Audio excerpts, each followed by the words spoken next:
Hello and Jai Hind. Welcome to this particular video where we are going to discuss the political science and international relation, that is optional subject of UPSC. In that, the unit 7 of PSIR paper 2, that is changing international political order. We will discuss everything in detail.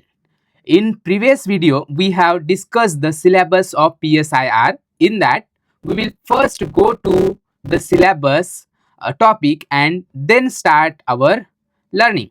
So, paper second is of 250 mark.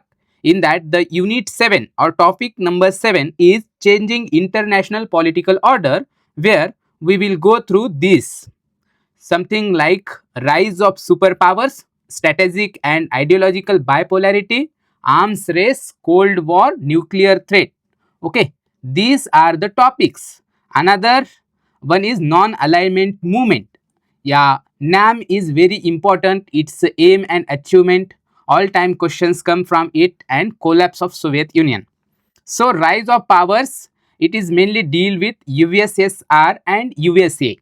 After that, the strategic and ideological bipolarity, arms race, Cold War, this is not much important, but the superpower, rise of superpower is important. After that, nuclear threat is important. So we will go through our notes and see and have a learning from it. One is rise of superpowers. It is mainly related to the USSR plus USA. Okay.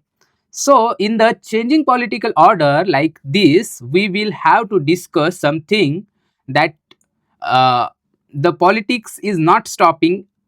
That's why we have to cover Russia, USA as well as China. Okay, in China, uh, the implications or the China's geopolitical and geo-economic implications for the world and India. We have to cover this topic also. Many times UPSC has asked from this. Okay, so that's why we have to see. This is the syllabus: ideological, strategic bipolarity, unipolarity, US hegemony. Okay, so this is we will cover in this topic. The first and foremost is rise of superpowers. Before that, what is mean by superpower? Superpower means a nation that can influence political uh, or other events on a world wide scale. ऐसा कोई भी एक nation जो influence करता है दुनिया में घटने वाले कोई भी इंसिडेंट को उसके नेशनल इंटरेस्ट की तरह. Okay, the super power term was used first time by William R. Fox. Okay, so in his book Superpower, the United States, Britain and Soviet Union, their responsibility for peace. Okay, this is the book title. So we can see here the US, Britain and Soviet Union. Okay, he has identified superpowers as a new category of power. Okay, ऐसा कोई power जो कि occupy करता है highest status in the world politics. Okay, so before world war second ऐसा कुछ नहीं था. आफ्टर वर्ल्ड वार के बाद, ये कोल्ड वार के बाद आया है क्या? Super power. A nation that can influence political or other events on a worldwide scale, their definite criteria. Okay, then four dimensions of power. The dimensions of power are like military power. ऐसा कोई देश, उसके पास क्या होना चाहिए? Immense military capability होनी चाहिए. उसके बाद सेकेंड क्राइटेरिया और dimension economic power. Economic power, very strong economy. Okay, the US and USSR has only become superpower because of its economy, huge economy. After that, political power, capability to influence other nation states diplomatically. Okay, so it is only diplomatically influence. Another one is soft power, we can say ideological dimension. It should have capability to influence mind. Okay, it should have the capacity to influence the mind. And after, the way of life. Okay, what is the way of life of people? People has the power, so that's why. After that, advantages of super power status. अगर किसी के पास super power status है तो उसके advantages क्या है? Give the ability to save the events of the world. Okay, दुनिया में कुछ भी घट रहा है तो वो उनके नेशनल इंटरेस्ट के तरह होना चाहिए, तो उसको कहेंगे हम it gives the ability to shape the events of the world according to their national interest. It gives them an incredible amount of influence. Okay, इनका influence होगा. अगर आपके पास पावर है तो पावर के साथ साथ रिस्पॉन्सिबिलिटी आते हैं. तो इनकी रिस्पॉन्सिबिलिटी क्या होनी चाहिए? Responsibility of super power, maintenance of peace, peace को मेंटेन करना, resolution of crisis, humanitarian aid, technological and financial help to other nations which are looking for leadership. Okay, after that willing to influence the rule of law, rule of law को influence करना, और international arena में, मतलब कि international world में इसको rule of law को apply करना. After that rise of USA as a super power. USA super power कैसे बनता है? Basic strength of USA was located in economics. Okay, the best and foremost power is economy. During the second half of 19th century, it experienced remarkable economic growth, and immigrants played on the important role speeding up USA's economic development.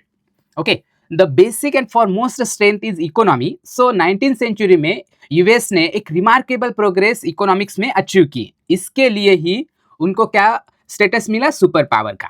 By 1914, USA has easily surpassed the combination of production of Britain and Germany, leading industrial nation. Okay, USA 1914 के बाद एक industrial nation बना. इसके साथ ही उसका जो rise हुआ economics में, इंडस्ट्री में, प्रोडक्शन में. Okay, world war first and enormous boost to USA industries. US की जो इंडस्ट्रीज थी उसको बूस्ट मिला वर्ल्ड वॉर फर्स्ट के बाद. USA was the real winner of the war, क्योंकि उसने बेनिफिट हुआ था इकोनॉमिक सेंस में, पॉलिटिकल सेंस में, और द ट्रीटी ऑफ वर्सेलिया. तो इसके साथ ही यूएसए की फॉरेन पॉलिसी एक उन्होंने एक रोल निभाया था, like USA's foreign policy on isolation. Isolation की एक पॉलिसी थी. USA has chosen this policy because of geographical and economic reason. Okay, because it is means to develop the economic strength without emerging as a continental, means to develop its own economic strength. Okay, economic development. Its monopoly in the sphere of nuclear weapon. Nuclear weapon में उनका एक monopoly थी. उसके बाद technological advancement and high investment in research and development. Research and development में US ने ज़्यादा invest किया. उसके बाद end of World War II, USA has following some strategies like this. The leader of world उसको कहने लगे, या हम उसे सुपर पावर कहने लगे. That is the first strategy is Truman doctrine. Truman doctrine क्या था? रिस्पेक्ट करना सभी, all who is fighting for democracy. Democracy को कोई फाइट कर रहा है तो उनकी सबकी रिस्पेक्ट करना. उसके बाद मार्शल प्लान था. Marshall plan was a comprehensive Europe economy plan था. उसको क्या करना था? Growing influence of communism. Communism को हटा करके उस वहाँ पर डेमोक्रेसी के साथ ला करके इसको यूएस का इन्फ्लुएंस ज़्यादा करना था. US entered into military alliances. दूसरे देशों के साथ मिलिट्री बनाना स्टार्ट किया. उसके बाद US never missed an opportunity to play its role as a global policeman. US को अभी आज ग्लोबल पुलिसमैन की तरह देखा जाएगा. US took an active part in the west Asian peace processes. Means USA has widened his sphere and emerged as the superpower. Okay, established as a superpower after Gulf War I. Status of preponderant power to USA. The world witnessed disintegration of USSR. USSR का जब 1991 में disintegration हुआ, तब US emerged as the only superpower. So after that, the world has become hegemony, like US hegemony, concept of higher power. Okay, the word come to be the unipolar. Unipolar means the one nation and everything is happening according to that nation's will. After that, the rise of USSR as a superpower. So USSR 1992, 4 nations joined to form USSR. The USSR formed in 1922. So by the end of 1956, it continued to 15 republics. Okay, ऐसे 15 देशों का एक group बना USSR. और उसके बाद जो last date थी वो दिसंबर 1991, जब तक ये यूएसएसआर वर्ल्ड के मैप पर था. मगर उसके बाद दिसंबर 1991 में रशिया, यूक्रेन एंड बेलारूस ने एक साइन की ट्रीटी, या बेनो बेलोन्जा accord declaring the dissolution of USSR का डिसोल्यूशन हुआ था, मतलब कि वो टूट रहे थे टुकड़े टुकड़े में, और उन्हें डिक्लेयर किया क्या, formation of commonwealth of independent state, rise of USSR to top as super power is attributed to the following development. USSR क्यों, किसके वजह से सुपर पावर की तरह देख रहा था। 1917 को एक रिवॉल्यूशन हुआ था, इस रिवॉल्यूशन के बाद सिविल वॉर हुआ, और सिविल वॉर की वजह से यूएस की इकोनॉमिक कोलैप्स हो गई थी। उसके बाद लेनिन स्टार्टेड रिफॉर्म यूएसए को रशिया में रिफॉर्म लाना लेनिन का काम था। बट इधर एक स्टालिन था, वो एक पाथ पर चले थे फास्ट इंडस्ट्रियलाइजेशन, ताकि यहाँ पर इकोनॉमिक डेवलपमेंट हो सके, उसके बाद मॉडर्नाइजेशन हो सके। He was determined to change Russia from backward country to military power.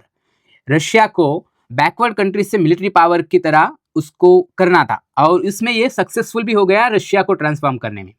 After that Russia was entirely devastated by World War II and it suffered worst manpower casualty. However, Russia possessed strong conventional military. Okay, Russia के पास एक strong military थी, highest military थी, और motivating ideologies थी। उसके बाद pre war status, it rebuild economy very fast, but ऐसा कुछ नहीं हुआ। उसके बाद Russia was able to communist revolution to save from the threat to capitalism. Russia continuously try to increase its sphere of influence उसका बढ़ाने में ही उनका फोकस था। Emerge of the Cameron to counter the USA efforts of economic reconstruction. After that council for mutual economic assistance. Okay, ये एक ऐसा था इंटीग्रेशन ऑफ ईस्टर्न यूरोप, और हर एक कंट्री को जाकर के मदद करना, उनके साथ अलायंस करना और हमारा उसका पावर बढ़ाना। Russia also pursued policies to formulation of military alliances, coalition, that is the Warsaw Pact, Russia's counter to NATO, North Atlantic Treaty Organization. So it was Warsaw Pact was the counter for NATO. USSR was able to break the monopoly of USA in nuclear power. USA की जो nuclear power में monopoly थी उसको break करने में सफल रहा। उसके बाद USSR invested heavily in the area space research, missile technology, defense. Okay, huge defence budget था। उसके बाद maintained strong conventional army force. उसके बाद USSR also try to increase its sphere influence. Okay, USSR ने भी इन्फ्लुएंस अपना जारी रखा। उसके बाद उन्होंने ट्रीटीज साइन करना स्टार्ट की, जैसे कि friendship, cooperation and non communist like India and Egypt. Okay, India के साथ भी उन्होंने ट्रीटीज साइन की, फ्रेंडशिप की। रिवॉल्यूशनरी मूवमेंट चालू थी उनकी। Russia was able to achieve super power status. Russia को सुपर पावर स्टेटस मिला। There was a large scale potential political influence of Russia on third world countries and Russia was able to attain as well as maintain partly status with us fairly and long. USSR not sustain its status as a superpower. Okay, Russia super power status रख नहीं पाया, मगर US ने continue किया। It could not sustain economic growth sustain नहीं हुई, या military spear या ओवर स्पेंडिंग की वजह से इनका मिलिट्री एग्रीकल्चरल डेवलपमेंट स्टैग्नेंट हो गई, शॉर्टेज आ गया उनको प्राइमरी फूड में भी, और मनी नहीं थे उनके पास कंज्यूमर को या गुड्स को इंपोर्ट करने में। सोवियत इकोनॉमी कोलैप्स हो गई थी। इकोनॉमिक रीजन की वजह से ये सुपर पावर स्टेटस उनके पास से निकल गया। Then after the world was no longer a bipolar. Okay, पहले जो बाइपोलर वर्ड था जैसे कि रशिया और यूएस, तो अभी बाइपोलर नहीं रहा, और जो वर्ड था वो यूनिपोलैरिटी की डायरेक्शन में इमर्ज हुआ। And US come to became the hegemonic power, means US के पास हेजोमनी आ गई, मतलब कि पूरा पावर सेंटर यूएस के पास गया। Beside the reason which contributed to the emergence of the superpowers, there is also a common reason behind their rise and fall. Okay, the fall is the superpower status of Britain and political vacuum created by the World War II. So this is related to the superpower, emergence of superpower. Thank you. We will continue this in coming lecture, like ideological and strategic bipolarity, polarity, unipolarity, bipolarity and multipolarity. Now the world is becoming multipolar. After that we will continue this and we will go through the NAM group countries. Okay, so NAM is very important. The questions are coming from NAM, achievement, and many more. We will discuss in coming lecture. Thank you so much.